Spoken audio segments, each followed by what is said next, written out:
Sang pembisik alam part 9 tinju 5 gunung. Kekuatan menghancurkan batu. Saat Chu Jun tiba di lokasi kejadian, matanya tiba-tiba memerah. Tubuhnya dipenuhi cahaya spiritual dan energi pedang. Menebang pohon-pohon tinggi dalam radius 100 meter menjadi dua seperti mesin pemotong rumput. Binatang-binatang iblis tingkat rendah yang menggerogoti sisa daging dan darah di mayat Jin Tai hancur berkeping-keping. Meskipun binatang buas yang datang setelah mencium bau darah menggerogoti mayat Jin Tai hingga menjadi tumpukan tulang, Chu Jun tetap menyimpulkan dari petunjuk di tempat kejadian bahwa Jin Tai tidak mati di tangan binatang buas tersebut. Ye Feng, sebaiknya kau berdoa agar aku tidak menangkapmu hidup-hidup. Kalau tidak, aku akan menghancurkanmu hingga menjadi debu. HMPH, Kim Tai sudah meninggal hampir setengah jam, mereka pasti belum pergi jauh. Dalam sekejap, sosok Chu Jun melesat ke langit tanpa ragu-ragu, terbang rendah dan berpatroli. Matanya seperti mata elang, menatap ke tanah, tidak melewatkan satupun jejak mencurigakan. Ribuan mil jauhnya, Chu Taiping, pemimpin sekte Li Shui, yang sedang bermeditasi, tiba-tiba tersentak dan membuka matanya. Tak lama kemudian, seorang tetua dari sebuah sekte bergegas menghampiri untuk meminta audiensi. Melaporkan kepada pemimpin sekte, calon murid sejati sekte kita, Jin Tai, telah mengalami kerusakan pada tablet kehidupannya, dan kemungkinan besar dia telah tewas di luar. Apa? Tablet kehidupan Jin Tai hancur? Chu Taiping, pemimpin sekte Li Shui, yang terkejut hingga berdiri, menunjukkan kesedihan yang mendalam di wajahnya.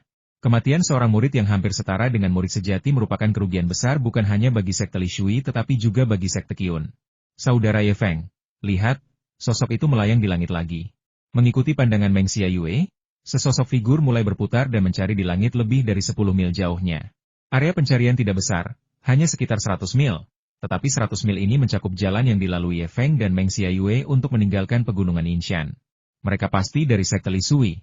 Ye Feng meninju pohon, tampak sangat frustrasi. Sudah 2 hari, dan sosok itu tanpa henti mengejar mereka selama 2 hari.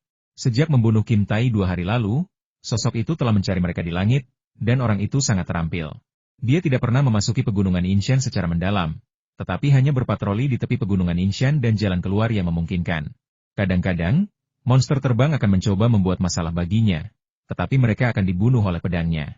Monster terbang yang beroperasi di langit rendah bukanlah monster berpangkat tinggi.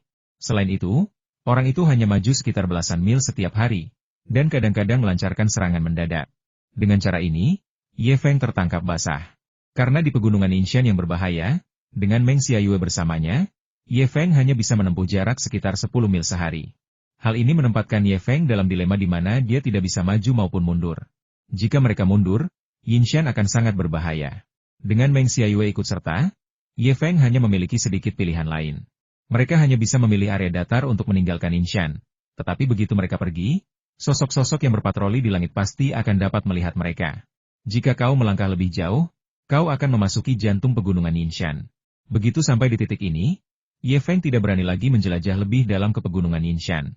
Ye Feng merasa bahwa beberapa hari terakhir ini, saat ia menjelajah jauh ke Yinshan, rasanya seperti menari di ujung pisau.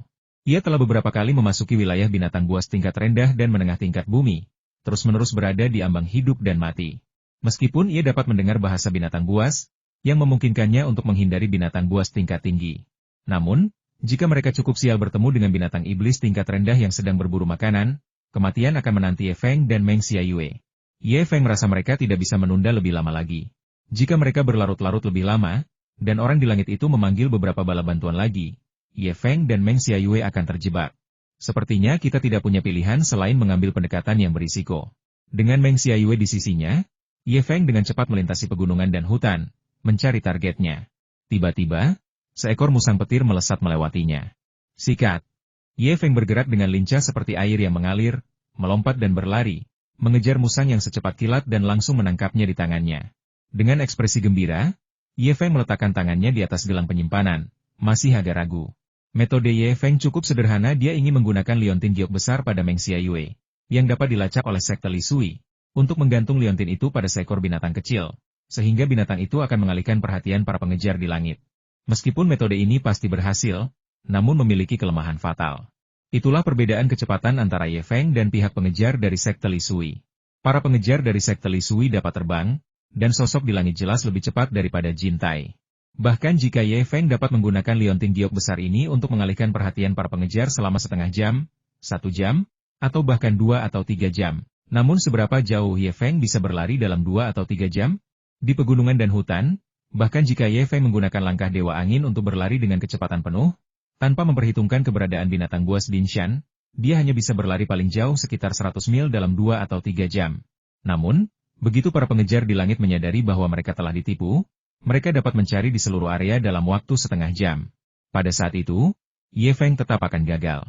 Kecuali Ye Feng sangat beruntung dan ular petir dapat menunda para pengejar selama lebih dari 1 hari. Dia tidak akan memiliki kesempatan untuk lolos dari kejaran. Tidak, peluang untuk lolos dengan selamat terlalu kecil. Setelah mempertimbangkannya cukup lama, Ye Feng akhirnya menolak langkah berisikonya dan terus dengan hati-hati memimpin Meng Xiaoyue lebih dalam ke Gunung Yinshan.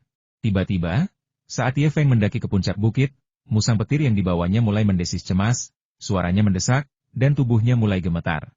Ye Feng terkejut, lalu mendengarkan dengan saksama. Raja Elang Iblis Benang Perak.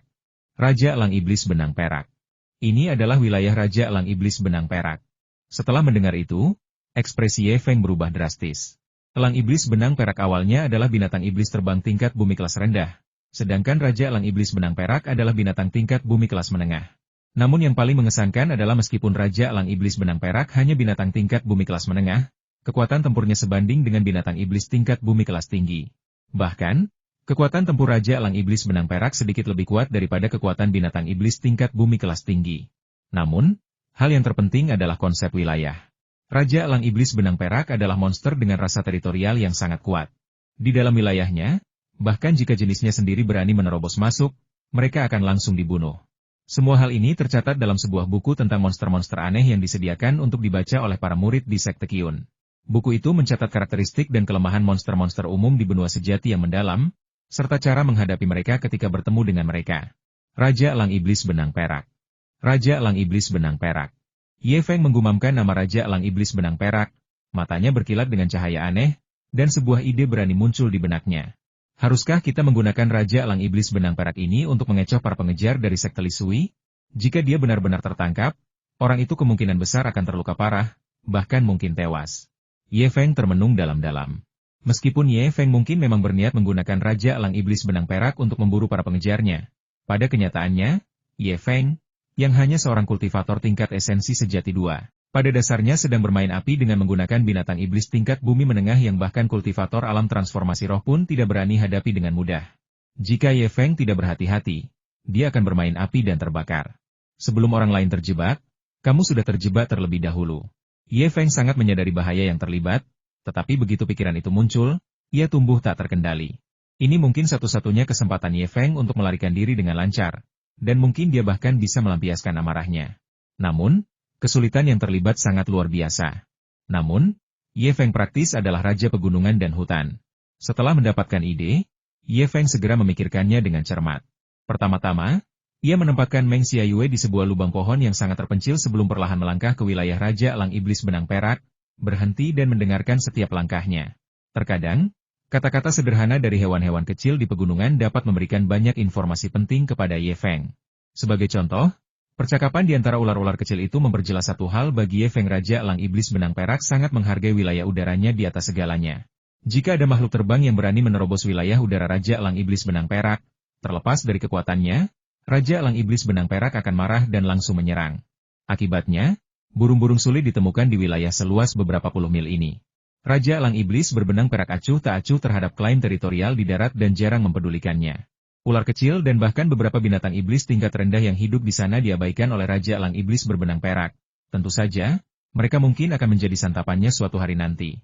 Atau lebih tepatnya, Raja Elang Iblis Benang Perak menganggap binatang iblis tingkat rendah di wilayahnya sebagai makanan.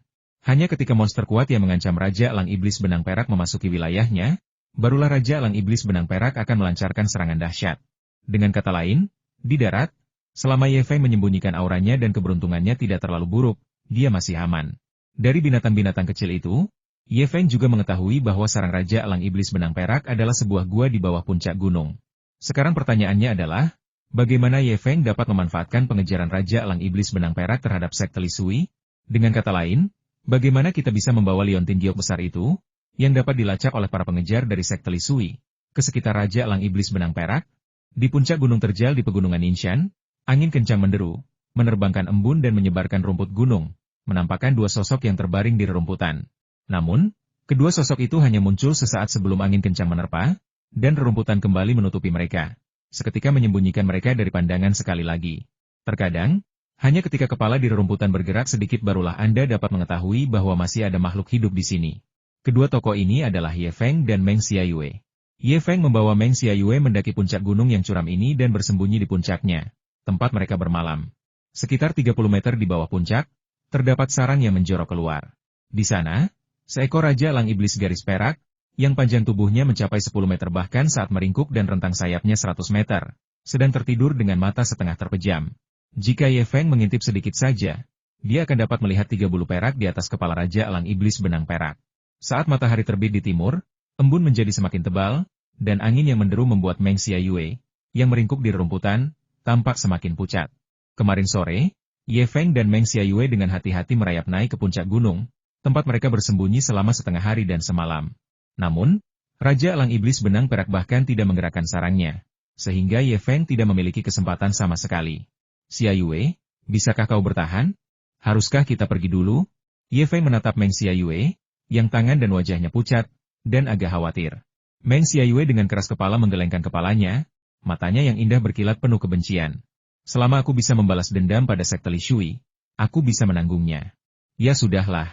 Ketika upaya membujuk gagal, Ye Feng dengan hati-hati memetik beberapa bunga wisteria lagi dari sekitar, menghancurkannya menjadi bubuk, dan mengoleskan sari bunga wisteria yang beraroma kuat itu ke tubuhnya dan Meng Xiaoyue. Aroma bunga wisteria sangat kuat, efektif menutupi aroma Ye Feng dan Meng Xiaoyue sendiri untuk menghindari perhatian Raja Elang Iblis benang perak. Selain itu, gerakan Ye Feng sangat lembut, karena kecerobohan sekecil apapun dapat membuatnya menjadi mangsa Raja Elang Iblis benang perak. Jika hingga tengah hari masih belum ada pergerakan, tiba-tiba, mata Meng Xiaoyue melebar dan berbinar, menyebabkan Ye Feng dengan cepat menoleh untuk melihat tebing di depannya. Luar biasa!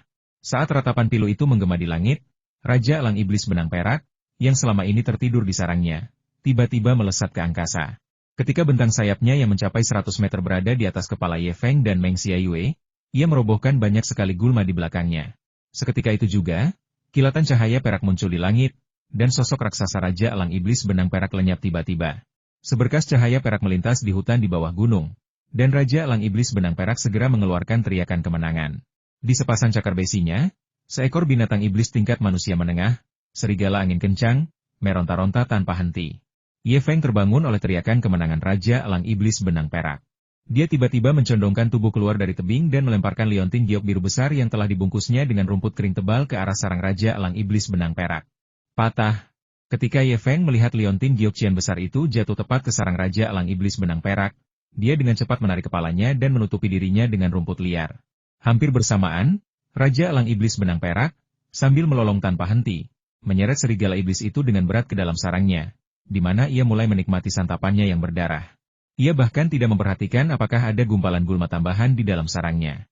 Perubahan halus ini, yang tidak disadari oleh Raja Elang Iblis benang perak, menyebabkan Chu Jun, yang berada 100 mil jauhnya, tiba-tiba menunjukkan ekspresi kegembiraan yang liar. HMPH, 3 hari telah berlalu, dan akhirnya kau menemukan jejakmu? Sambil menggenggam erat token giok pelacak di tangannya, Chu Jun menatap cahaya merah samar yang terpancar darinya dengan ekspresi tegas. Setelah dengan cepat menentukan arahnya, Chu Jun segera melayang ke langit, bergegas menuju tempat Ye Feng berada. Saat Chu Jun terbang dengan kecepatan tinggi, cahaya merah pada tablet giok pelacak di tangannya semakin terang, dan kegembiraan di wajah Chu Jun juga semakin terpancar. Tidak ada alasan lain selain karena ini adalah token giok pelacak yang dibuat khusus oleh sekte Li Shui mereka. Jika mereka berada dalam jarak 100 mil dari target, mereka akan menunjukkan cahaya merah yang sangat samar. Semakin dekat mereka, semakin terang cahaya merah pada token giok pelacak tersebut. Ye Feng, tunggu.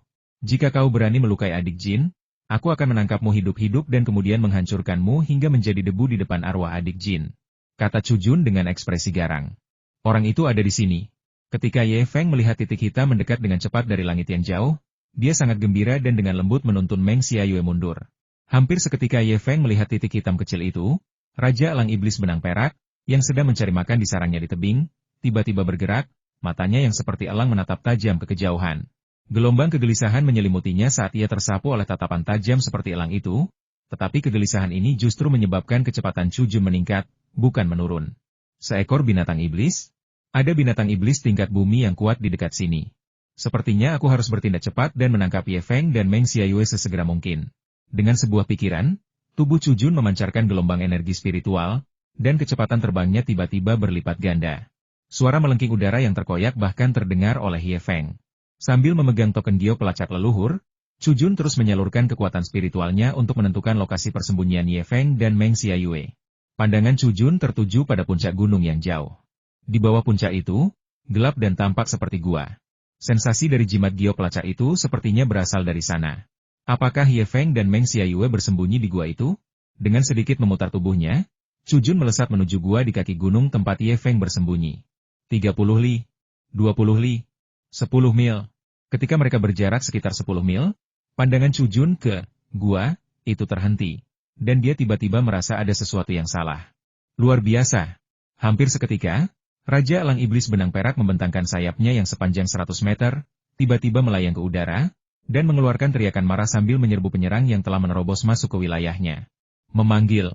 Dengan kepakan sayap dan pancaran cahaya spiritual, Raja Elang Iblis Benang Perak lenyap dari tempatnya, meninggalkan jejak cahaya, lebih cepat dari kilat dan secepat benang perak, di kehampaan. Dalam sekejap, garis perak itu menempuh jarak 10 mil dan bertabrakan dengan keras dengan cahaya pelarian Chujun. Ye Feng terkejut. Jadi, begitulah asal nama Raja Elang Iblis Benang Perak. Ia dapat bergerak sangat cepat sehingga dapat berubah menjadi benang perak dan langsung menempuh jarak lebih dari 10 mil. Kecepatan itu luar biasa. Jantung Ye Feng berdebar kencang saat ia menyaksikan kedua berkas cahaya itu bertabrakan. Gelombang kejut yang dihasilkan oleh benturan dua energi spiritual itu seperti matahari kecil, tiba-tiba memancarkan cahaya ke seluruh langit, mengejutkan monster-monster di hutan sehingga mereka berpencar dan melarikan diri. Setelah tabrakan itu, Chujun dan Raja Elang Iblis Benang Perak terlibat dalam pertempuran sengit. Dalam sekejap, energi spiritual meledak, dan dunia berubah warna. Memanfaatkan momen pertempuran ini, Chujun, yang telah sedikit mendekat, akhirnya melihat kebenaran tentang gua di bawah tebing. Wow! Sarang Raja Elang Iblis Benang Perak. Kita telah ditipu. Dengan kecerdasan Chujun, dia langsung memahami alasan di balik semuanya. Terlebih lagi, kekuatan tempur Raja Elang Iblis Benang Perak terlalu kuat. Hanya dalam beberapa tarikan napas, Chujun nyaris menghindari beberapa serangan mematikan. Menjijikan. Setelah memahami semua ini, dan menyadari betapa menakutkannya Raja Elang Iblis Benang Perak itu, Chujun segera memutuskan untuk mundur. Dia tanpa henti melepaskan jurus-jurus mematikannya, memaksa Raja Elang Iblis Benang Perak mundur, dan hampir berhasil melarikan diri. Namun, Raja Elang Iblis Benang Perak terlalu cepat, dan Chujun gagal membebaskan diri beberapa kali. Apakah orang ini mencoba melarikan diri? Ye Feng, yang sedang menyaksikan pertempuran dari puncak gunung, tiba-tiba mengerutkan kening. Itu tidak akan berhasil. Jika kau lolos, aku tidak akan bisa melarikan diri. Saat bibir Ye Feng melengkung membentuk senyum dingin, dia tiba-tiba menyuruh Meng Xiayue berdiri, memperlihatkan kepalanya dan menatap tajam ke arah pertempuran antara manusia dan elang di langit. Chujun segera merasakan sesuatu di mata Meng Xiayue, yang dipenuhi kebencian. Meng Xiayue. Selama pertempuran, Chujun hampir berteriak kaget ketika ia melihat sekilas Meng Xiayue dari sudut matanya. Kemunculan Meng Xiayue yang tiba-tiba membalikan semua spekulasi Chujun sebelumnya, terutama karena dia hanya melihat Meng Xiayue seorang diri. Mungkinkah si bajingan Ye Feng itu sudah mati? Mungkinkah ini jebakan? Mungkinkah Meng Xiayue secara tidak sengaja tersesat ke tempat ini, dan pendeteksian tablet giok itu sendiri memiliki sedikit kesalahan? Demi peningkatan kekuatan sekte, mari kita bertarung. Dengan pikiran yang berpacu, cahaya pedang yang menyilaukan tiba-tiba bersinar di telapak tangan Chujun. Terlihat lambat, tetapi sebenarnya cepat. Dengan satu tebasan, bahkan warna langit pun tampak meredup. Luar biasa. Raja Elang Iblis Benang Perak mengeluarkan ratapan pilu, dan sejumlah besar bulu besi berjatuhan dari langit. Memanfaatkan celah ini, tubuh Chujun diselimuti cahaya, dan dia melesat langsung menuju Meng Xiayue, yaitu gunung tempat sarang Raja Elang Iblis Benang Perak berada, seperti sambaran petir. Chujun tidak menyadari bahwa tindakannya telah benar-benar membuat Raja Elang Iblis Benang Perak murka, yang sebelumnya hanya merasa takut. Awalnya, setelah terluka oleh pedang Chujun, Raja Elang Iblis Benang Perak agak takut dan berencana untuk berhenti bergulat dan membiarkan Chujun, seorang ahli yang kuat, melarikan diri. Namun, Chujun tidak tahu berterima kasih dan malah menyerbu ke sarangnya. Itulah inti dari wilayah Raja Elang Iblis Benang Perak, dan dia sama sekali tidak dapat mentolerir siapapun yang menyerangnya. Luar biasa. Memanggil. Dengan raungan yang dahsyat, Raja Elang Iblis Benang Perak mengepakkan sayapnya lalu melipatnya. Seketika berubah menjadi benang perak di tengah jeritan melengking yang menusuk telinga, mengejar Chujun. Kali ini, Ye Feng melihatnya dengan jelas benang perak yang menjadi wujud Raja Elang Iblis Benang Perak lenyap seketika. Saat muncul kembali, benang perak yang menjadi wujud Raja Elang Iblis Benang Perak muncul di belakang Chujun, lalu melesat seperti kilat. Dasar binatang buas, berani-beraninya kau. Kobaran api dan cahaya yang menyilaukan kembali menyambar, dan manusia serta burung itu bertarung sengit di langit. Raja Elang Iblis Benang Perak berjuang untuk mempertahankan wilayahnya dan martabatnya sebagai raja yang telah ditantang. Terlebih lagi, dia telah dibunuh oleh Chu Jun dengan pedang, yang membuatnya ganas dan dia menggunakan semua kemampuannya untuk mencabik-cabik Chu Jun, sang penyusup. Awalnya, Chu Jun menahan sebagian kekuatannya, berharap menemukan kesempatan untuk menangkap Meng Xiaoyue. Namun, seiring dengan semakin ganasnya Raja Elang Iblis Benang Perak, situasi Chu Jun secara bertahap menjadi sangat kritis, dan dia mengalami semakin banyak luka. Kemudian, bukan hanya menemukan kesempatan untuk menangkap Meng Xiaoyue, bahkan kelangsungan hidupnya sendiri pun menjadi masalah. Ketika Raja Elang Iblis Benang Perak menjadi benar-benar ganas, dia bukanlah tandingan baginya. Hal yang paling fatal adalah kecepatan Raja Elang Iblis Benang Perak begitu cepat sehingga dia tidak bisa melarikan diri. Dasar binatang buas, minggir dari jalanku. Memanggil. Cahaya pedang yang menutupi langit dan bumi menebas, dan Chu Jun membelah tubuh Raja Elang Iblis Benang Perak sedalam satu kaki. Pada saat yang sama, seberkas cahaya setebal mangkuk keluar dari mulut Raja Elang Iblis Benang Perak, langsung menghantam Chu Jun hingga terpental. Darah yang dimuntahkan Chu Jun berkilauan cemerlang di bawah sinar matahari, seperti mutiara 7 warna. Mendesis. Sebelum Chu Jun sempat mendarat, Raja Elang Iblis Benang Perak menerkam turun secepat kilat, menjerat Chu Jun, dan terlibat dalam pertempuran sengit menggunakan pedang dan cakar. Yang satu melepaskan amarahnya, yang lain berjuang mati-matian untuk menyelamatkan nyawanya. Ye Feng, yang menyaksikan dari pinggir lapangan, terdiam karena takjub. Itu terlalu brutal, terlalu mengerikan. Darah berceceran di mana-mana. Ye Feng bahkan melihat beberapa jari Chu Jun terbang keluar dan langsung ditelan oleh Raja Elang Iblis Benang Perak. Ah! Tiba-tiba, jeritan mengerikan mengejutkan Ye Feng. Di langit, cakar Raja Elang Iblis Benang Perak menyapu, dan kekuatan cakarnya, meskipun tidak cukup untuk meledakkan kepala Chu Jun, mencungkil salah satu bola mata Chu Jun, mengubah salah satu rongga mata Chu Jun menjadi lubang berdarah. Dasar binatang buas, aku akan melawanmu sampai mati. Pedang Matahari Agung, meledak. Dalam sekejap, pedang di tangan Chu Jun memancarkan cahaya, langsung mencapai puncak kecerahannya, seolah-olah matahari kecil lainnya telah terbit di langit. Sebuah artefak magis meledak dengan kekuatan. Ye Feng, yang sedang menyaksikan pertempuran itu, tiba-tiba berseru kaget. Tingkatan senjata di benua True Profound sangat sederhana, dengan tingkatan yang dikenal terbagi menjadi 3 kategori utama: senjata fana, senjata harta karun, dan senjata spiritual. Baik itu senjata biasa, artefak magis, atau senjata spiritual, semuanya umumnya dibagi menjadi 4 tingkatan ekstrim: atas, menengah, dan bawah. Sama sekali tidak ada perbandingan antara senjata dengan tingkatan yang berbeda. Bahkan senjata dengan tingkatan yang sama pun dapat sangat bervariasi kekuatannya tergantung pada kualitasnya. Sebagai contoh, di antara para praktisi bela diri dengan tingkat kultivasi dan keterampilan yang sama, jika salah satu memiliki senjata sihir kelas rendah sementara yang lain tidak, maka yang memiliki senjata sihir kelas rendah pasti akan menang. Seperti armor Raja Ular Hantu milik Ye Feng, meskipun tahan air dan api serta sulit rusak oleh pedang, ia tetap termasuk dalam kategori senjata biasa. Namun, ia hampir tidak dapat dianggap sebagai senjata biasa kelas atas. Namun, bahkan senjata biasa terbaik pun tidak ada apa-apanya dibandingkan dengan harta karun magis. Hanya mereka yang berada di puncak alam esensi sejati atau alam pembimbing roh yang dapat sepenuhnya melepaskan kekuatan sebuah harta karun. Namun, sebagian besar makhluk di puncak alam esensi sejati atau bahkan alam pembimbing roh tidak selalu memiliki harta karun tingkat rendah. Harta karun itu terlalu berharga. Tidak hanya membutuhkan banyak sekali material langka dan berharga untuk dimurnikan, tetapi proses pemurniannya juga sangat kompleks, dengan tingkat keberhasilan yang sangat rendah. Memperoleh senjata sihir tingkat rendah dapat langsung meningkatkan kekuatan seseorang lebih dari 20%. Terlebih lagi, dengan senjata sihir sebagai permulaan, seseorang dapat menggunakan esensi sejati murni atau kekuatan spiritual untuk memeliharanya, sehingga membuatnya lebih mudah digunakan. Jika dipelihara cukup lama, hingga harta karun tersebut sepenuhnya matang dan menjadi seperti bagian dari tubuh, ia akan beresonansi dengan kekuatan saat digunakan, memungkinkan Anda untuk melepaskan gerakan mematikan yang ampuh yang dapat menjatuhkan musuh bersama Anda ledakan roh harta karun. Dengan menggunakan kekuatan sendiri untuk mengaktifkan kekuatan artefak magis, menyebabkannya meledak seketika. Seseorang dapat melepaskan kerusakan 1 atau 2 kali, atau bahkan lebih, daripada kekuatan sendiri. Pedang Matahari Agung, meledak. Yang diteriakan Chu Jun adalah ledakan roh harta karun tersebut. Namun, melihat kilatan pedang Matahari Agung yang muncul, Ye Feng kembali mengerutkan kening. Ledakan roh harta karun ini adalah langkah yang akan mengakibatkan kehancuran bersama. Mungkinkah orang ini ingin binasa bersama dengan Raja Elang Iblis Benang Perak? Orang di hadapanku ini, yang memiliki harta karun, pasti memegang posisi tinggi di dalam sekte Li Sui.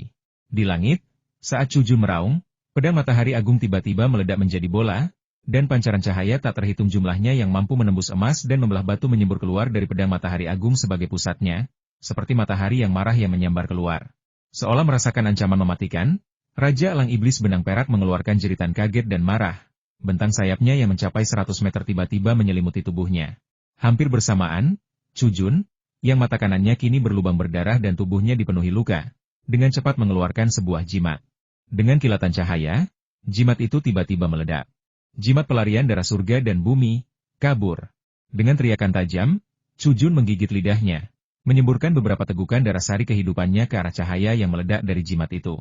Seketika, sejumlah besar cahaya biru darah muncul dari jimat itu, menyelimuti Chu Jun sepenuhnya. Seperti seberkas cahaya, dia melesat ke kejauhan dengan kecepatan melebihi kecepatan kilat. Binasa bersama? Candaan. Dengan masa depan yang begitu cerah di hadapannya, mengapa Chu Jun memilih untuk binasa bersama dengan makhluk berbulu itu? Jimat pelarian darah Qian Kun ini adalah benda penyelamat hidup yang diberikan kepadanya oleh ayah pemimpin sektenya. Jimat ini memungkinkannya untuk melakukan perjalanan ribuan mil dalam sekejap, dan dia tidak boleh menggunakannya kecuali benar-benar diperlukan. Karena jimat pelarian darah Qian Kun ini mengonsumsi darah esensi kehidupan seseorang. Satu tegukan darah esensi kehidupan saja sudah cukup untuk menghabiskan beberapa tahun kultivasi Chu Jun yang berat, dan tidak dapat dipulihkan dengan bahan alami biasa.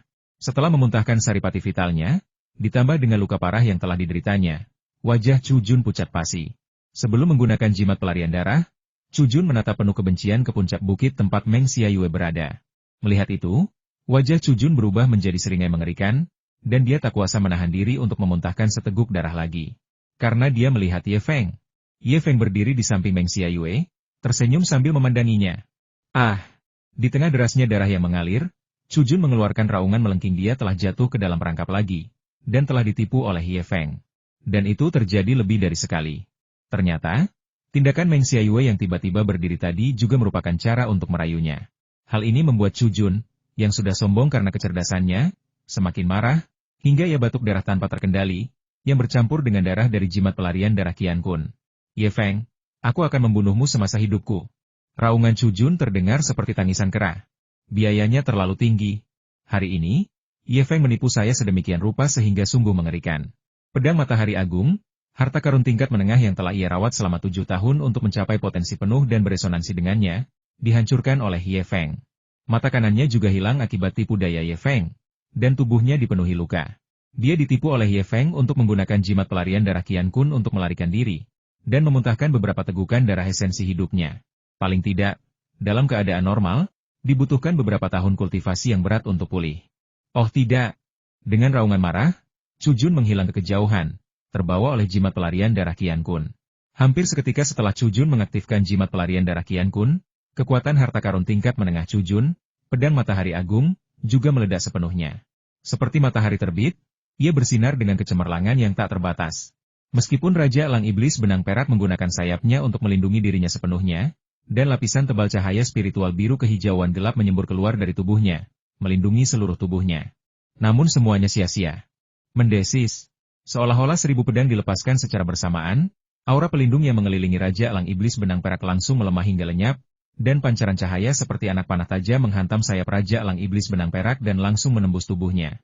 Dalam sekejap, ratusan dan ribuan lubang berdarah muncul di tubuh Raja Elang Iblis Benang Perak, dan ia mengeluarkan jeritan tak berdaya saat jatuh ke tanah. Ledakan. Tubuh Raja Elang Iblis Benang Perak terhempas keras ke tanah, tidak hanya menciptakan kawah besar, tetapi juga menyebabkan darah yang menyembur dari tubuhnya langsung berkumpul menjadi lubang darah yang besar.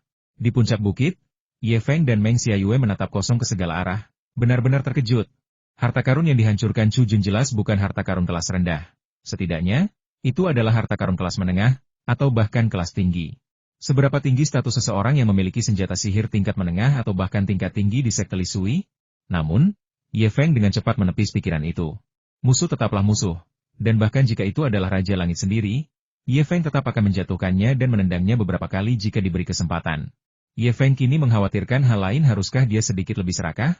Begitu monster mencapai peringkat bumi, ada kemungkinan tertentu bahwa ia akan memadatkan inti iblis. Semakin tinggi peringkat dan semakin kuat monster tersebut, semakin besar kemungkinan ia akan memadatkan inti iblis. Inti iblis sangatlah berharga. Jika dikombinasikan dengan pil tertentu, Inti iblis dapat langsung meningkatkan tingkat kultivasi seseorang. Bahkan jika dijual untuk mendapatkan perak, inti iblis tetap sangat menguntungkan. Di sekte Qiyun, inti iblis tingkat bumi kelas rendah dapat ditukar dengan 10.000 poin kontribusi sekte, yang setara dengan 100.000 tael perak.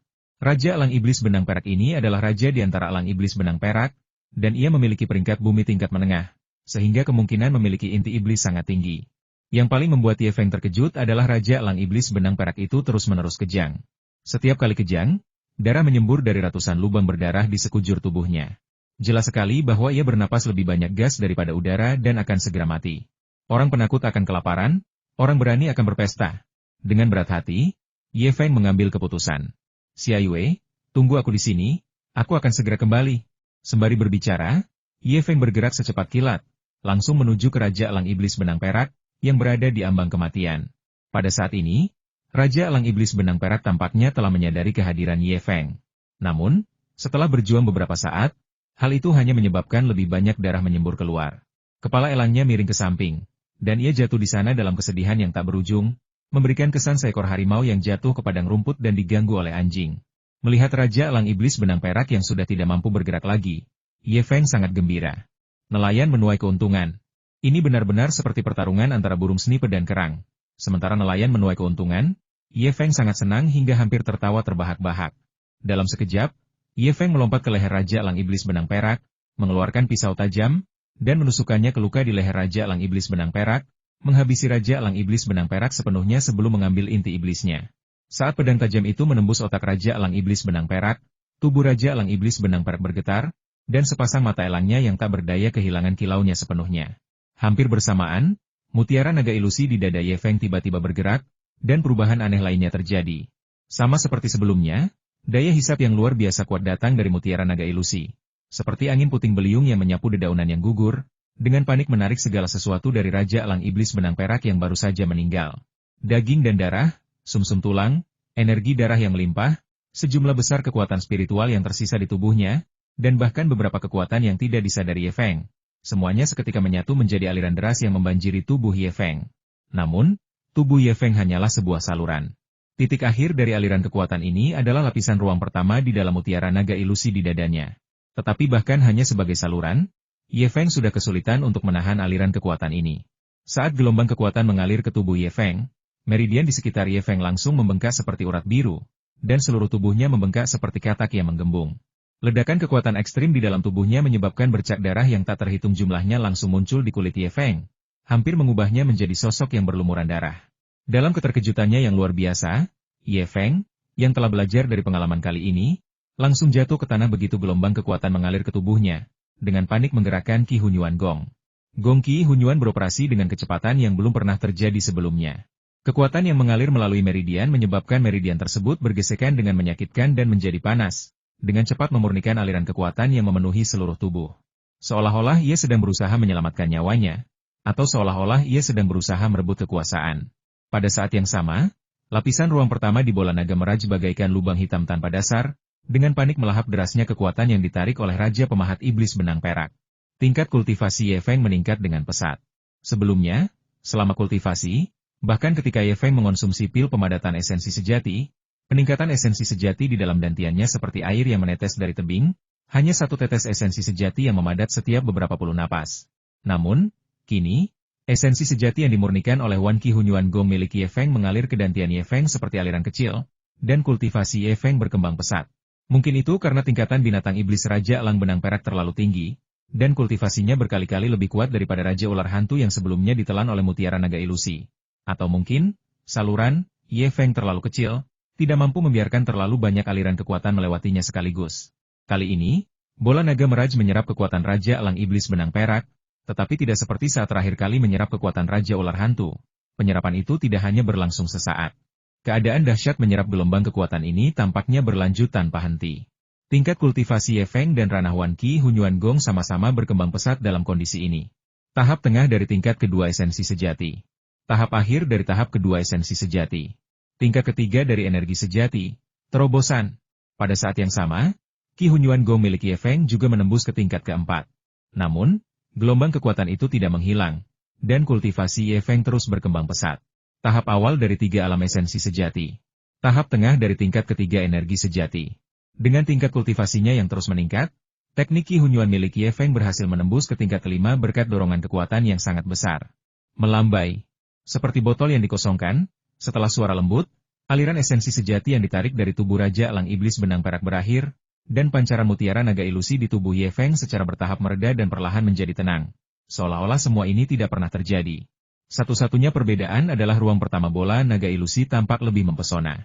Sesosok hantu agung Raja Elang Iblis Benang Perak berdiri di ruang pertama bola naga ilusi, mengangkat kepalanya dan mengeluarkan raungan panjang saat gelombang cahaya mengalir, seolah-olah ia hidup. Ye Feng tidak segera bangun. Ia tetap duduk bersila, memurnikan aliran energi yang tersisa di meridiannya. Meskipun energi yang tersisa sedikit, kualitasnya sangat tinggi, dan bercampur dengan sejumlah besar energi spiritual. Energi spiritual adalah bentuk kekuatan yang satu tingkat lebih tinggi dari esensi sejati. Jika energi spiritual diubah menjadi esensi sejati, manfaatnya bagi Ye Feng akan sangat besar. Setengah jam kemudian, Ye Feng tiba-tiba berdiri, kilatan tajam terpancar dari matanya. Tahap akhir dari tingkat esensi sejati level 3. Sayang sekali aku hanya sedikit kurang untuk menembus ke tingkat esensi sejati level 4. Namun, dengan kemurnian esensi sejatiku, kekuatan tahap akhir dari tingkat esensi sejati level 3 sudah cukup untuk menyaingi kekuatan tempur dari tingkat esensi sejati level 5. Saat dia berbicara, Ye Feng menjentikan jarinya, dan semburan energi melesat keluar dari ujung jarinya, membelah pohon besar sejauh 3 zhang menjadi 2. Kemampuan untuk memisahkan energi batin dari tubuh adalah ciri khas unik dari seorang seniman bela diri alam esensi sejati yang telah mencapai tingkat kelima kultivasi esensi sejati. Tetapi Ye Feng berhasil melakukannya dengan kekuatan tingkat ketiga akhir dari esensi sejati. Perlu disebutkan bahwa ketika Ye Feng mencapai tingkat kelima dari Wan Qi Hunyuan Gong, dia mampu memisahkan Qi-nya dari tubuhnya. Inilah kekuatan Wan Qi Hunyuan Gong, sebuah keterampilan tingkat manusia tingkat tinggi. Selain itu, seiring Ye Feng mampu memisahkan energi batinnya dari tubuhnya, kekuatan jari pedang esensi sejati miliknya akan meningkat. Esensi sejati yang mengalir dari jari pedang akan langsung berubah menjadi energi batin, dan di bawah dorongan teknik rahasia esensi sejati, daya hancurnya akan menjadi lebih kuat. Ye Feng memperkirakan bahwa dengan tingkat kultivasinya saat ini, jika dia bertemu Jintai lagi, dia tetap tidak akan mampu membunuh Jintai dalam keadaan normal. Tetapi selama dia bisa menyerang Jintai, dia bisa menyebabkan beberapa kerusakan pada Jintai. Mengapa mutiara naga ilusi tetap tak terpengaruh setelah membunuh begitu banyak makhluk iblis? Tetapi sekarang setelah kita membunuh Raja Elang Iblis Benang Perak, yang hampir mati, mutiara naga ilusi bereaksi?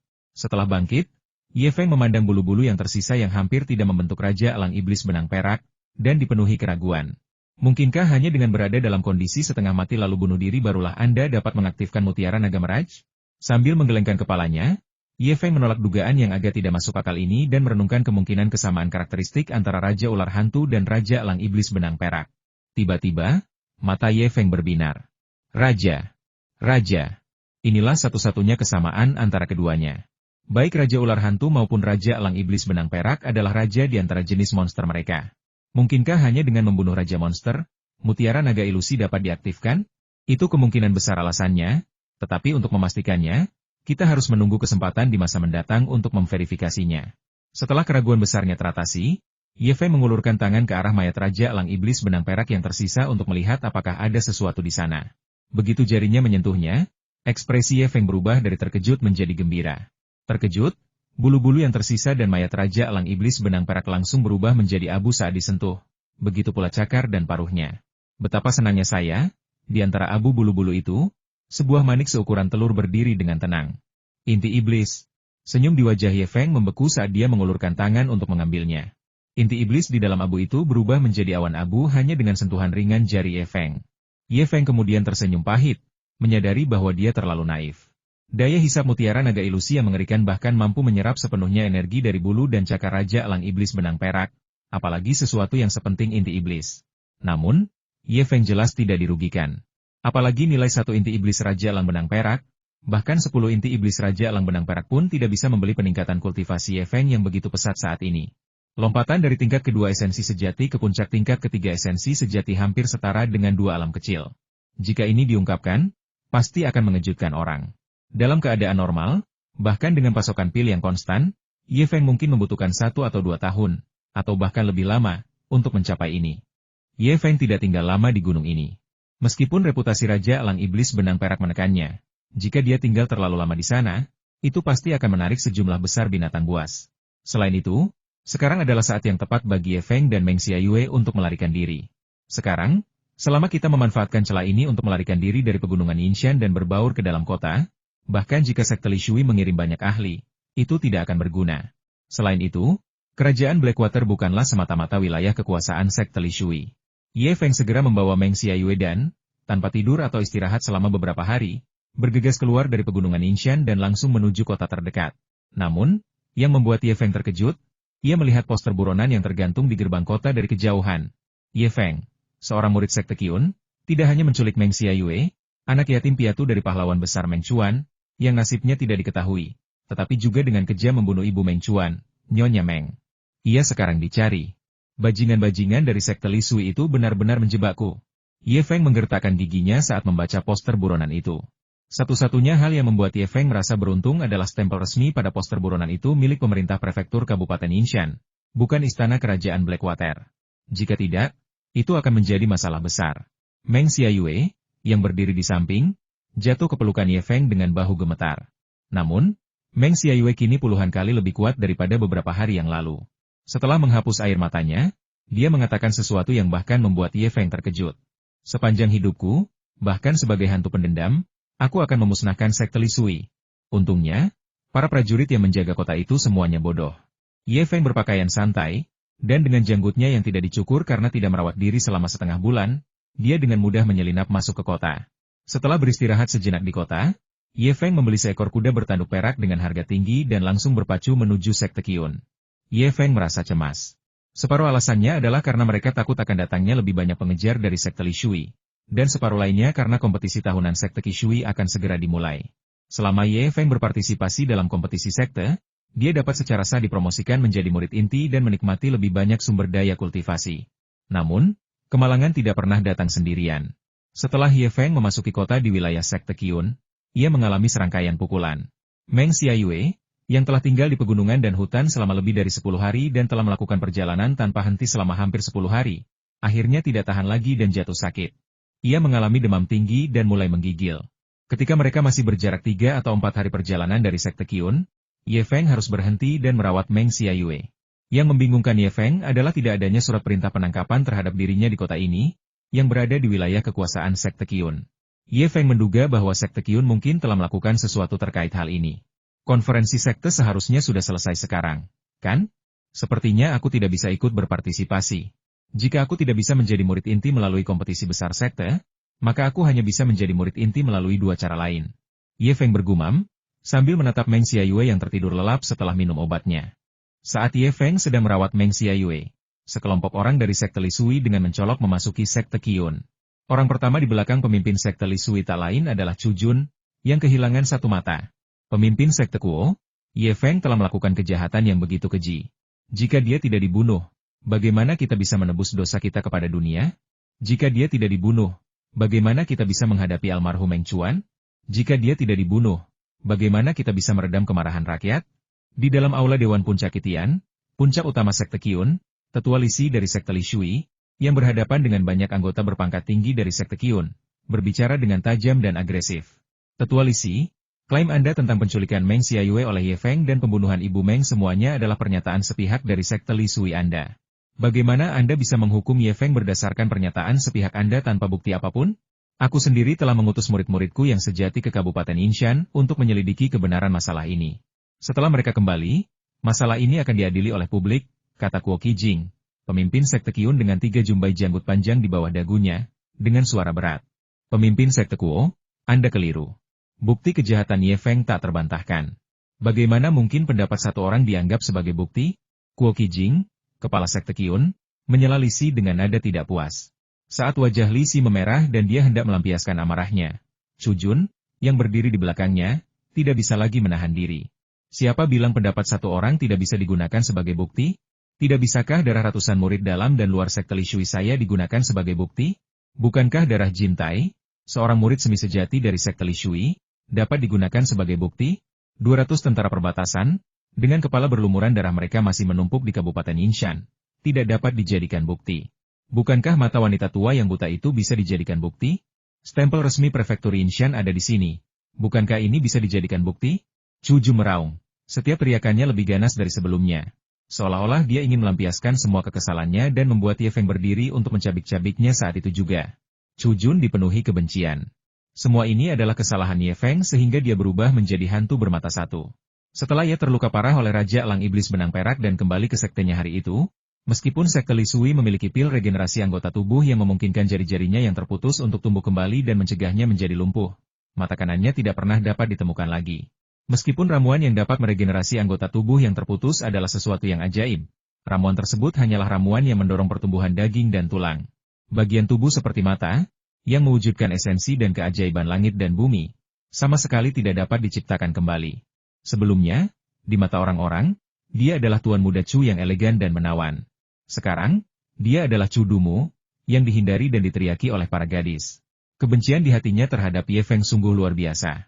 Didorong oleh kebencian yang luar biasa ini, kebohongan yang awalnya munafik menjadi sangat meyakinkan, membuat para anggota berpangkat tinggi sekte Qiyun terdiam sejenak. Apa? Kamu sudah kehabisan kata-kata? Serahkan Ye Feng, pembunuh buronan ini. Apakah sekte Qiyunmu berniat menyembunyikan Ye Feng? Siapa bilang Ye Feng adalah buronan pembunuh? Apakah ada buktinya? Saat Chu Jun sedang bertingkah arogan, sebuah suara wanita yang jernih dan dingin tiba-tiba terdengar dari pintu masuk aula utama. Liao Feibai, mengenakan pakaian biru es, dengan wajah dingin, melangkah masuk ke aula dewan dengan tangan di pedangnya. Bukti? Chu Jun sangat marah dan menunjukkan semua bukti yang baru saja dia sebutkan, nada marahnya membuat seolah-olah Ye Feng benar-benar telah melakukan semuanya. Beberapa orang memang seperti itu, mereka mengulang kebohongan 1000 kali lalu menganggapnya sebagai kebenaran mereka sendiri. Chu Jun adalah tipe orang seperti itu. Oh, jadi memang ada begitu banyak bukti. Kebetulan sekali, aku juga punya surat perintah penangkapan untuk Chu Jun, bandit terkenal yang membunuh, merampok, dan memperkosa seorang gadis muda. Oh, itu kau. Dan buktinya tak terbantahkan. Hari ini, aku akan mengeksekusimu di tempat atas nama rakyat. Sikat. Liao Feibai tiba-tiba menghunus pedang panjangnya, cahaya dinginnya memancar keluar, membidik Chu Jun dari kejauhan. Pemandangan ini membuat tetua Li Si dari sekte Li Sui sangat gugup. Dia melesat maju dan berdiri di depan Chu Jun, berteriak, Liao Feibai, berani-beraninya kau. Bukti-buktinya tak terbantahkan. Apa yang harus kutakutkan? Ejek Liao Feibai. Chu Jun, yang berdiri di belakang tetua Li Si, sangat marah. Ini adalah fitnah yang keji. Dia, Chu Jun, dikenal karena sifatnya yang gagah dan romantis. Dengan jentikan jarinya, banyak gadis muda akan menawarkan diri kepadanya. Bagaimana mungkin dia memperkosa dan membunuh seorang gadis muda? Fitnah. Ini benar-benar fitnah. Bukti. Mana buktimu? Chu Jun berteriak marah kepada Liao Feibai. Mau bukti? Akan kuberikan. Liao Feibai tertawa dingin, dan dengan jentikan pergelangan tangannya, 4 harta karun ruang belajar muncul dan melayang di depannya. Dia mengeluarkan selembar sutra putih dan, dengan beberapa goresan cepat, mulai menulis. Dalam sekejap, sebuah poster buronan dengan nada resmi yang jelas dan tinta yang menetes muncul di hadapan Chu Jun. Setelah meniup tinta tersebut, Liao Feibai bergumam pada dirinya sendiri. Benar, aku masih belum punya stempel resmi. Liao Feibai dengan santai mengambil stempel resmi seukuran kepala manusia, membubuhkannya pada Bai Huan, lalu menyerahkan poster buronan yang baru dikeluarkan sambil berkata, ini, stempel 5 komando militer, poster buronan yang dikeluarkan langsung oleh 5 komando militer. Silakan lihat, apakah ini benar? Ada seorang bandit terkenal bernama Chu Jun dari sekte Li Sui. Penjahat ini telah memperkosa dan membunuh lebih dari 100 gadis muda, serta melakukan perampokan dan pembunuhan. Perintah ini dikeluarkan di seluruh negeri, siapapun yang menemukannya dapat dieksekusi tanpa terkecuali. Pemandangan ini membuat Chu Jun tercengang, terutama segel komando 5 pasukan, yang ternyata benar-benar nyata. Tetua Li Si dari sekte Li Sui tersentak kaget, menunjuk pada segel komando 5 pasukan di tangan Liao Feibai, dan berseru, jadi kau. Liao Feibai mengangkat alisnya dan menatap tajam Li Si, yang dengan patuh menutup mulutnya dan tidak berani mengucapkan sepatah kata pun lagi. Apa? Kamu tidak percaya padaku? Dengan teriakan dingin, Liao Feibai mengeluarkan jimat di tangannya dan berteriak kepada Chu Jun. Begitu jimat ini dikeluarkan, poster buronan ini akan ditempel di seluruh 7 negara bagian dan 54 kabupaten kerajaan air hitam, dan seluruh negeri akan masuk dalam daftar buronanmu. Setelah mendengar itu, ekspresi Chu Jun berubah drastis, tetapi dia tetap tidak yakin. Apa? Menurutmu surat perintah penangkapan saja tidak cukup, dan kau menginginkan bukti yang tak terbantahkan? Liao Feibai kembali mencibir, dan seberkas cahaya pedang tiba-tiba melesat keluar dari belakangnya. Energi pedang yang meluap membuat semua orang yang hadir merasakan merinding. Melayang di atas aula dewan, dia menyatakan, dengan cahaya pedang ini, Sebuah desa yang berjarak 300 mil dari sekte Qiyun, dengan lebih dari 1.000 penduduk, akan dibantai sepenuhnya. Beberapa yang selamat bahkan akan meninggalkan catatan yang mengatakan, pembunuhnya adalah Chu Jun dari sekte Li Shui. Setelah mendengar hal ini, ekspresi para petinggi sekte Qiyun berubah drastis. Apa? Tidak cukup? Hanya dengan satu perintah dariku, sekte Qiyun akan memiliki setidaknya 4 murid sejati dan 6 tetua. Dan seluruh kerajaan air hitam akan memiliki lebih dari 10 makhluk alam transformasi roh yang berkumpul untuk menyerang sekte Li Shui dan menuntut kembalinya bandit terkenal Chu Jun, untuk menegakkan ketertiban dunia. Tentu saja, jika aku bertemu denganmu, Chu Jun, di jalan, membunuhmu bukanlah masalah besar. Setelah mengatakan itu, Liao Feibai menatap Chu Jun dari atas ke bawah dengan tatapan tidak ramah, seolah-olah dia sedang mempertimbangkan di mana akan membunuh Chu Jun. Pada saat itu, Chu Jun benar-benar takut. Poster buronan itu tidak ada artinya. Bukti tak terbantahkan tentang pembantaian desa itu tidak ada artinya. Tetapi gabungan suara lebih dari 20 makhluk alam transformasi roh pasti dapat merenggut nyawa Chu Jun. Tetua Li Si dari sekte Li Shui berkeringat deras. Kakak Liao, Anda orang yang murah hati. Jangan ambil hati kata-kata Chu Jun. Dia hanya anak yang jujur. Chu Jun kembali terkejut. Tetua Li Si yang berusia 70 atau 80 tahun itu benar-benar memanggil wanita di depannya, yang berusia sekitar 20 tahun, sebagai kakak perempuannya. Mata Chu Jun hampir keluar dari rongganya. HMPH. Aku, Liao Feibai, selalu menjadi orang yang paling masuk akal. Aku bisa membebaskannya, tapi siapa yang akan membebaskan Ye Feng? Kata Liao Feibai dingin. Ini, mendengus. Cabut. Kabupaten Yinshan akan segera mencabut surat perintah penangkapan Ye Feng. Kebenaran akan diadili oleh opini publik, dan kemudian akan diserahkan ke Istana Kekaisaran. Liao Feibai mendengus dingin, mengejutkan Tetua Li Si sehingga ia buru-buru berjanji. Dengan sekali ayunan pedangnya, Liao Feibai berbalik dengan anggun, lalu mengangkat kepalanya, meletakkan tangannya di pedang, dan melangkah keluar pintu. HMPH. Menjebak orang? Siapa yang tidak bisa melakukan itu? Siapa yang berani membandingkan diri denganku? Dan Jin Tai, yang konon merupakan murid yang hampir sejati, yang dibunuh oleh Ye Feng, seorang murid luar sekte kita, sungguh sangat bodoh. Semua orang yang hadir, terutama anggota sekte Li Shui, langsung berkeringat dingin. Ini bukan penalaran, ini benar-benar orang bodoh. Kalimat terakhir membuat urat-urat di dahi Chu Jun semakin berdenyut. Ini adalah penghinaan terang-terangan. Tetua Li Si, mari kita biarkan masalah Ye Feng seperti apa adanya. Pengadilan akan memutuskan pada waktunya. Kuo Qijing, kepala sekte Qiyun, menunjukkan ekspresi aneh. Kalau begitu, mari kita akhiri sampai di situ saja. Li Si memasang ekspresi getir. Tidak ada yang bisa dia lakukan, iblis perempuan itu telah ikut campur. Chu Jun, yang mendengarkan dari dekat, melebarkan sebelah matanya karena terkejut. Hanya ini saja? Kepada siapa dia bisa meminta untuk mengembalikan satu matanya? Namun, dia juga seorang pria yang cerdas, dan segera mendengarkan kata-kata Tetua Li Si dan tidak membalas. Pemimpin sekte Kuo, sudah 5 tahun sejak kompetisi terakhir antara kedua sekte kita. Tahun ini, saya sekali lagi membawa para elit sekte saya ke sekte Qiyun untuk pertukaran dan latihan tanding. Saya ingin tahu apakah pemimpin sekte Kuo berani melakukan hal itu? Kata Tetua Li Si dari sekte Li Shui. HMPH, apa yang perlu ditakutkan? Kuo Qijing, pemimpin sekte Qiyun, tampak tidak senang. Orang-orang dari sekte Li Shui ini selalu bertingkah seperti ini setiap kali mereka datang. 5 tahun lalu, dia datang bersama 10 murid intinya dari sekte Li Shui, penuh kesombongan, hanya untuk dikalahkan telak oleh sekte Qiyun. Sekarang, dia kembali lagi, selalu berusaha memanfaatkan nama sekte Qiyun untuk meraih kekuasaan. Bagus. Ngomong-ngomong, Ketua Sekte Kuo, kali ini aku membawa 10 murid luar sekte Li Shui bersamaku, khususnya untuk berlatih tanding dengan 10 murid luar sekte Qiyun, kata Li Si. Apakah ini kompetisi antar murid sekte luar? Pemimpin sekte Kuo Qijing terdiam sejenak, tetapi tetap setuju tanpa ragu. Selama bertahun-tahun, meskipun sekte Li Shui dan sekte Qiyun telah berkembang berdampingan, mereka selalu sedikit tertinggal. Benar sekali.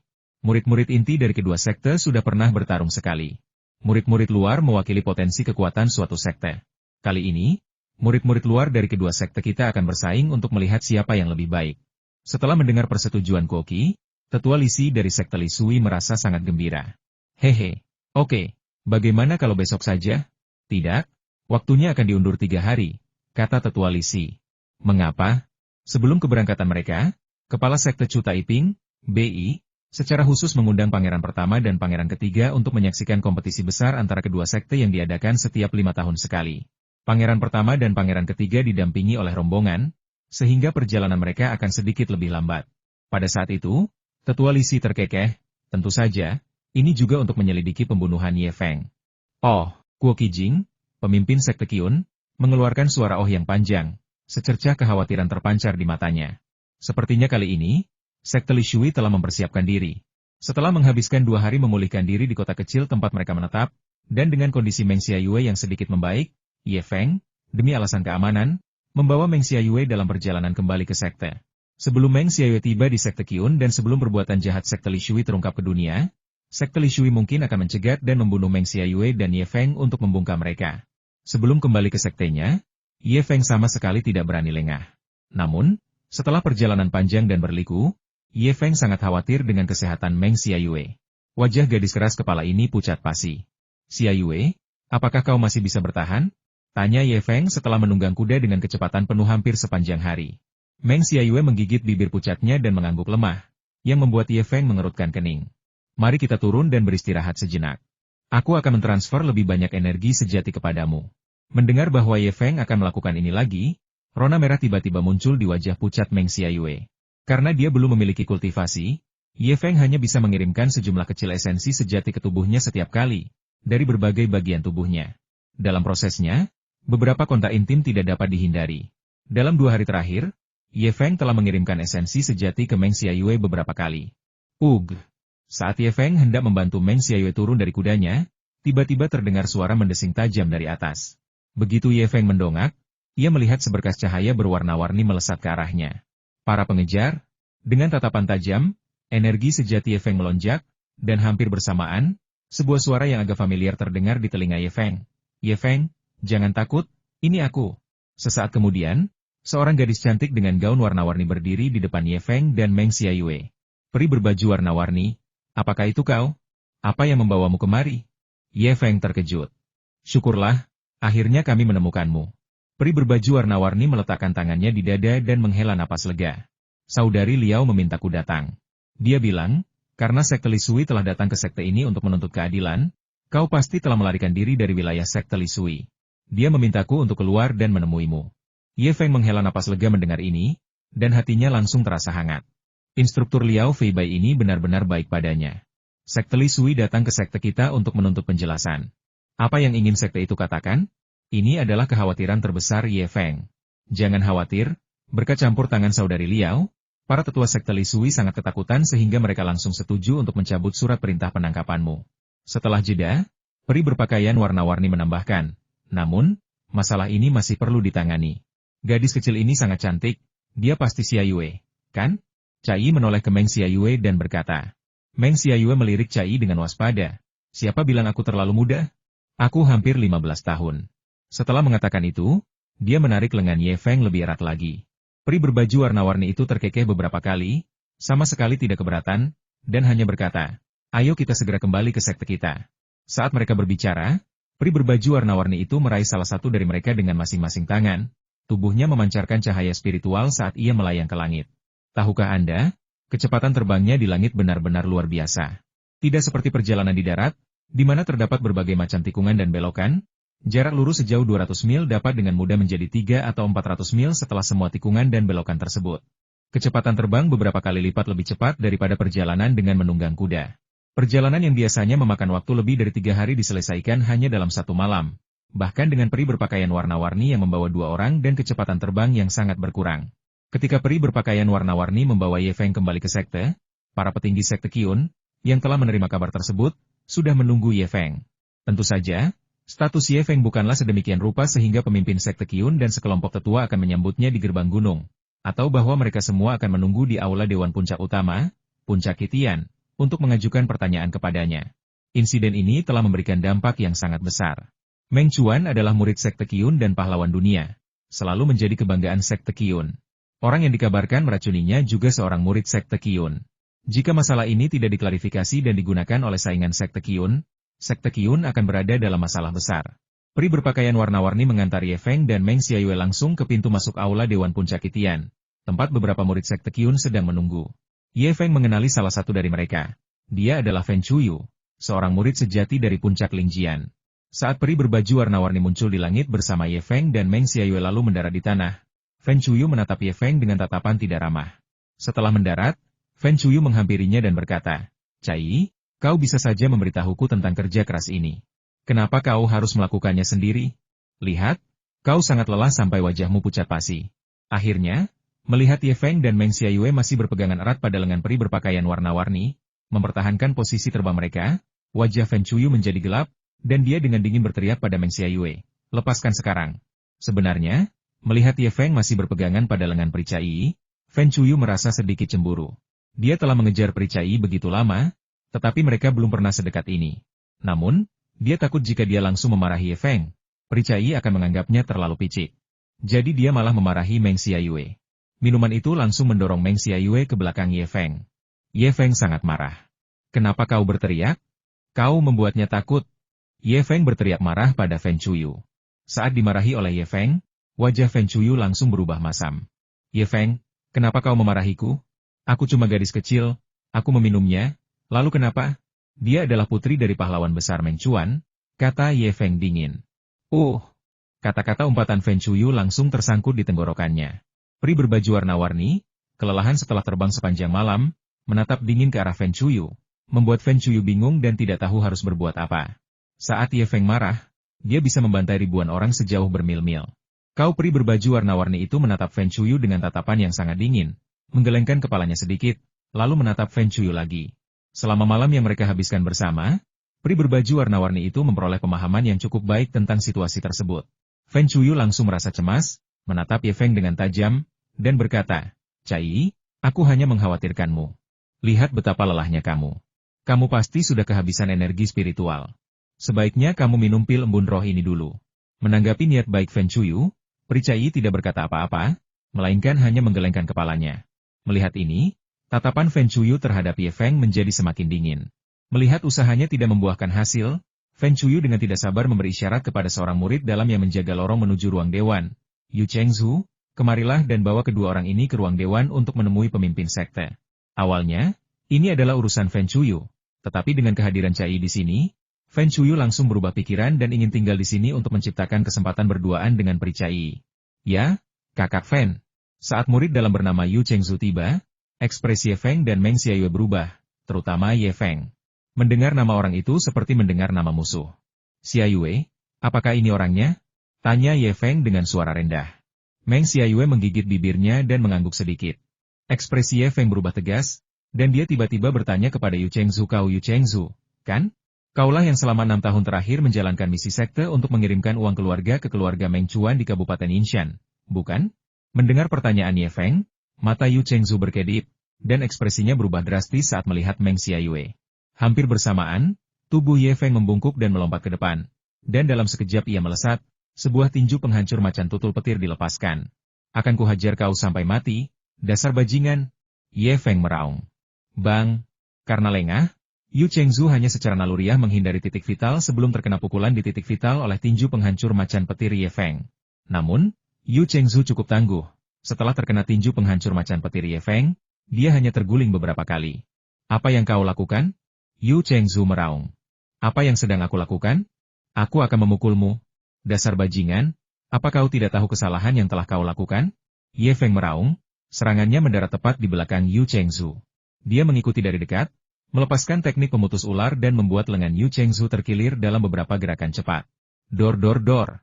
Suara pukulan Ye Feng yang mengenai Yu Chengzhu, yang memanfaatkan kesempatan pertama, terdengar tanpa henti. Namun, Yu Chengzhu mengandalkan kultivasi esensi sejati tingkat 4-nya yang maksimal untuk menahan serangan Ye Feng. Bukan karena Yu Chengzhu tidak ingin melawan balik, melainkan karena dia tidak memiliki kesempatan. Kekuatan yang terkandung dalam setiap pukulan Ye Feng sangat menakutkan, memaksanya untuk mengaktifkan seluruh esensi sejati dalam tubuhnya dan mengaktifkan Crimson Jade Yuan Gang, aura pelindung yang telah ia kembangkan secara khusus di tingkat menengah peringkat manusia. Yang sangat mengejutkan Yu Chengzhu adalah meskipun dia memiliki aura pelindung Crimson Jade Yuan Gang, yang merupakan tingkat menengah dari peringkat manusia, setiap pukulan dari Ye Feng dapat menyebabkan Crimson Jade Yuan Gang miliknya terus bergetar, hampir menghilang, membuatnya benar-benar tidak berdaya untuk melawan balik. Astaga, apakah Ye Feng di depanku ini masih seorang murid luar? Dengan satu lengan terkilir dan perbuatan jahatnya terungkap, Yu Chengzhu, dalam keadaan panik dan bingung, nyaris tidak mampu bertahan dari serangan tanpa henti Ye Feng, yang berniat membunuhnya. Berdiri di samping, Fen Chuyu terdiam sejenak, lalu berteriak marah, Ye Feng, kau gila? Berani-beraninya kau menyerang sesama murid? Hentikan sekarang juga. Ye Feng mengabaikannya dan tinju serta kakinya menjadi semakin ganas, seolah-olah dia benar-benar ingin membunuh Yu Chengzu. Hukuman mati di pengadilan. Kilatan ganas terpancar dari mata Fen Chuyu. Dia hanya mencari kesempatan untuk memberi pelajaran pada Ye Feng. Dengan raungan, Fen Chuyu bergerak dengan ganas. Suara mendesing. Sebuah pita berkilauan dan berwarna-warni tiba-tiba muncul dari lengan baju peri itu, menghalangi serangan dahsyat Fen Chuyu. Cai, apa yang kau lakukan? Fen Chuyu terkejut sekaligus marah ketika Cai menghentikannya. Cai sebenarnya menyerangnya karena Ye Feng, seorang murid luar. Kakak Fen, Ye Feng tidak melakukan kesalahan apapun dalam masalah ini, jadi Anda tidak perlu ikut campur. Fen Chuyu mengerutkan kening, merasa semakin cemburu, tetapi dengan halangan dari Cai, dia hanya bisa menonton tanpa daya. Namun, tempat Ye Feng memukuli Yu Chengzu berada di pintu masuk aula Dewan Sekte Qiyun. Saat ia mulai berkelahi, ia memperingatkan banyak anggota berpangkat tinggi Sekte Qiyun di dalam aula Dewan.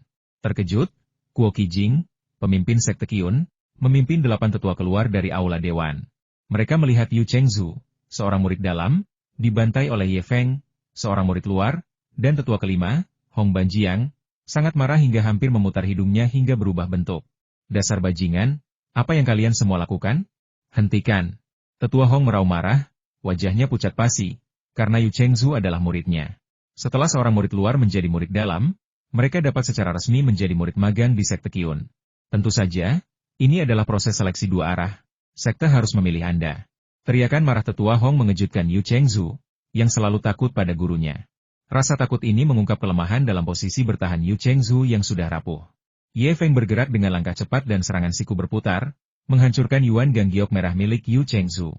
Kemudian dia bergerak naik seperti ular, dan dengan serangkaian gerakan cepat, teknik jari pemutus meridian dan penyegel Yuan 36 dilepaskan.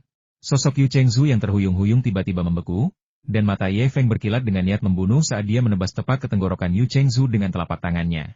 Tetua Hong, yang wajahnya pucat pasi, menyipitkan matanya dan meraung, "Kau makhluk hina. Berani-beraninya kau melakukan kekerasan di sini. Kau mencari kematian." Dengan teriakan penuh amarah, seberkas cahaya spiritual melesat ke arah Ye Feng seperti sambaran petir. Peri berbaju warna-warni itu berteriak kaget, "Ye Feng, hati-hati!" Pita warna-warni di tangannya melesat seperti kilat, langsung menyelamatkan Ye Feng.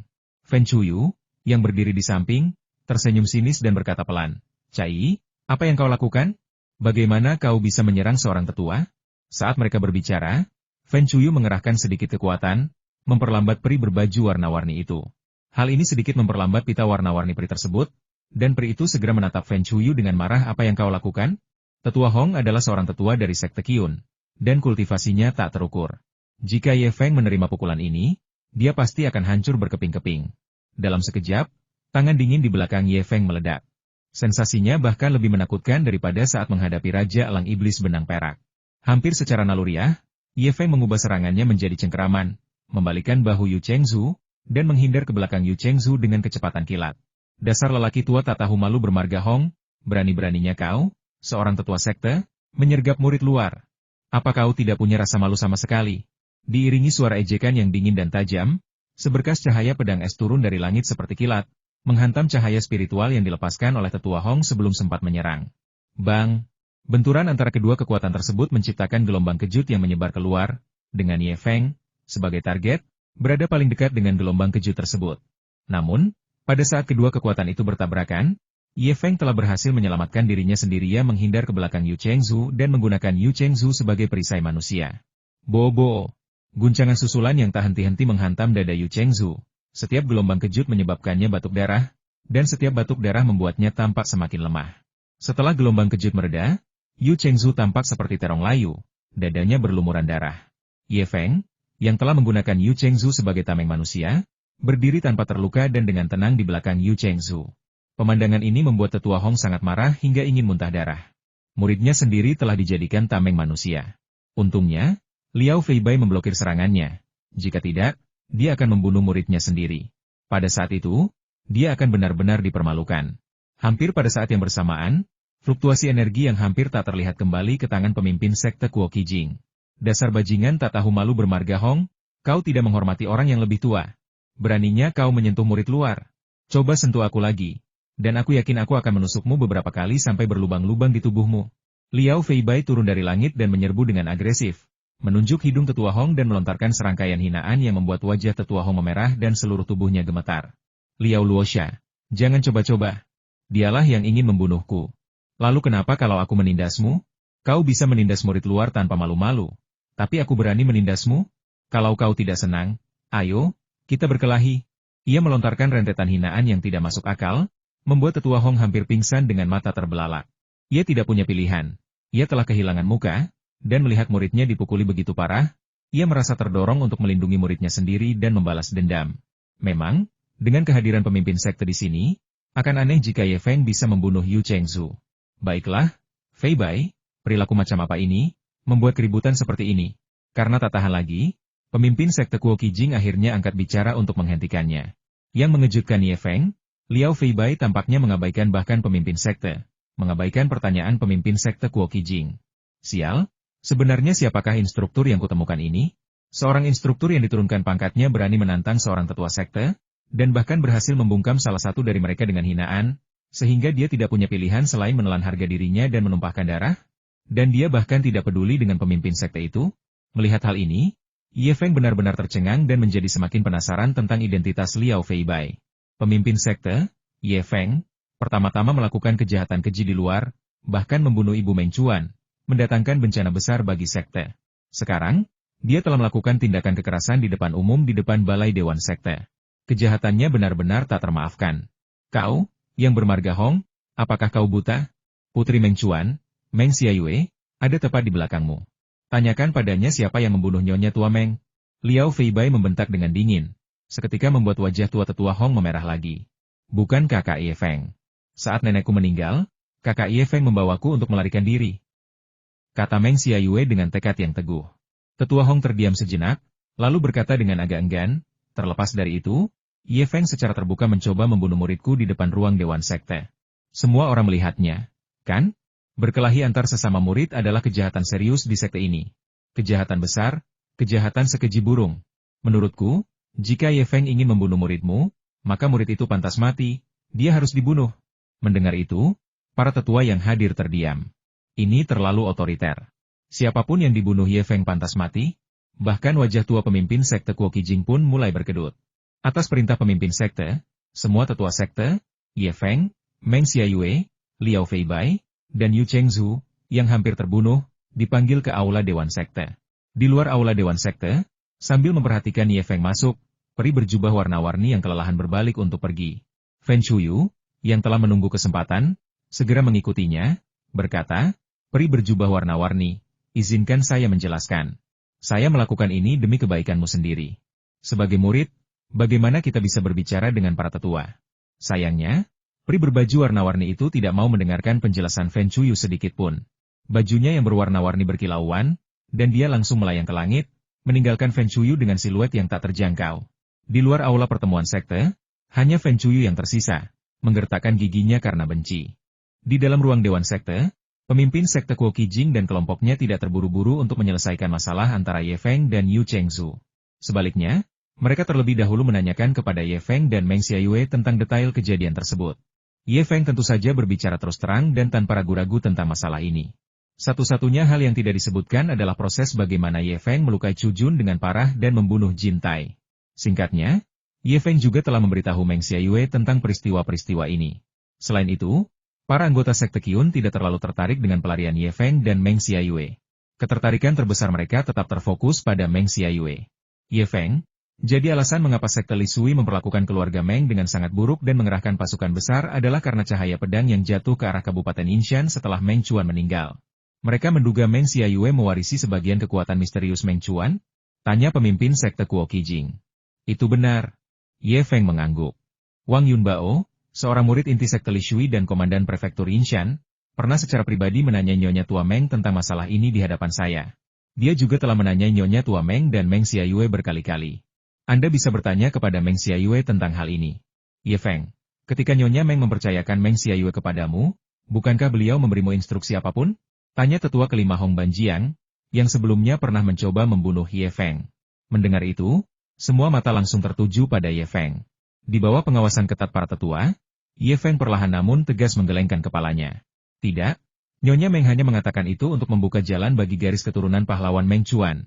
Ye Feng tidak mengatakan yang sebenarnya tentang hal ini, dan dia juga tidak berani mengatakan yang sebenarnya.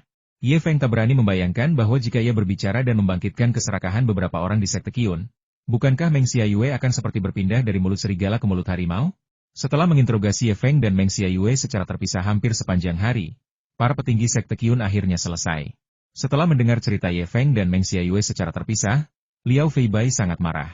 Dia berbalik dan pergi, sambil berkata, bajingan dari sekte Li Sui itu bahkan menindas anak yatim dan orang tua.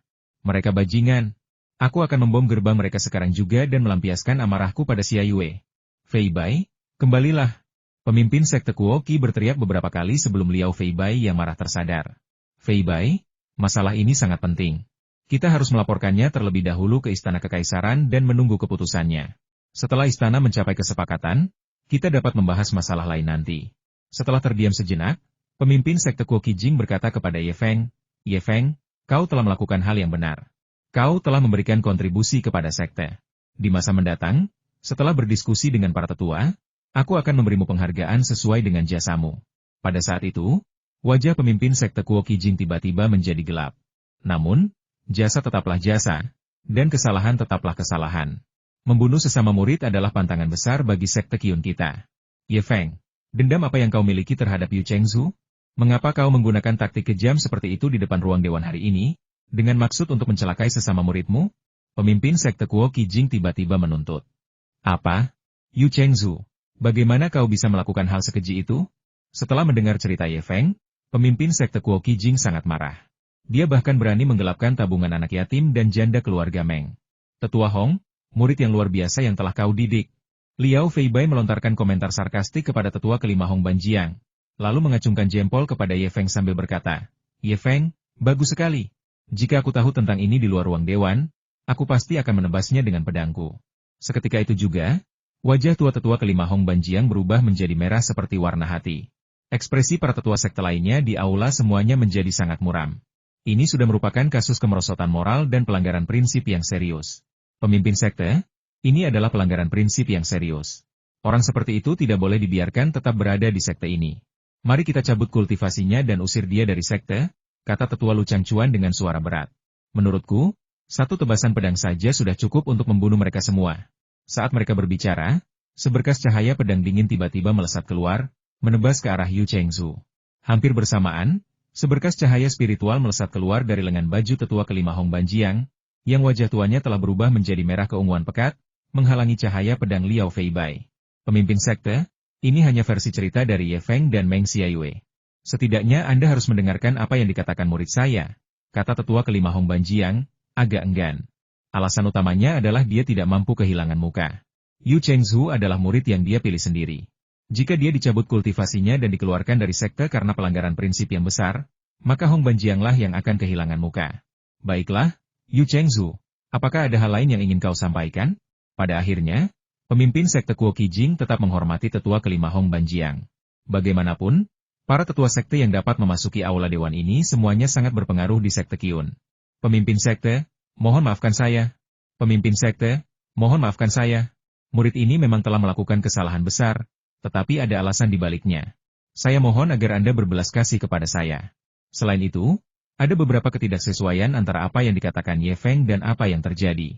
Yu Chengzu berlutut di sana, menyentuh tanah dengan kepalanya dan menangis terseduh-seduh. Menjelaskan. Melaporkan kepada pemimpin sekte, ketika saya pergi ke Kabupaten Yinshan untuk mengantarkan perak tahun lalu, kampung halaman saya, Kabupaten Dingbei, mengalami bencana besar. Melihat sesama penduduk desa saya mengungsi dan kekurangan makanan, bahkan menyaksikan tragedi kanibalisme, saya tidak tahan dan mengeluarkan semua tabungan saya untuk membantu sesama penduduk desa saya. Namun, tabungan saya sangat terbatas, jadi saya memfokuskan perhatian saya pada uang ganti rugi untuk keluarga Meng. Awalnya saya berencana untuk mengganti kekurangan ini ketika saya mengirimkan uang ganti rugi kepada keluarga Meng lagi tahun ini. Saya sudah menyiapkan uangnya, tetapi siapa sangka. Sembari berbicara, Yu Chengzu mengeluarkan segenggam uang perak dan menangis terseduh-seduh. Kilatan licik terpancar di matanya saat ia menangis. Ini, melaporkan kepada pemimpin sekte, Kabupaten Dingbei memang mengalami bencana alam tahun lalu, dengan hampir 10.000 orang tewas dan terluka.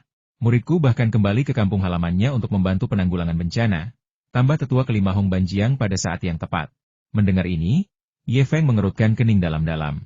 Yu Chengzu, bahkan jika penggelapan dana keluarga milik keluarga Meng tahun lalu bisa dimaafkan, bagaimana dengan 5 tahun sebelumnya?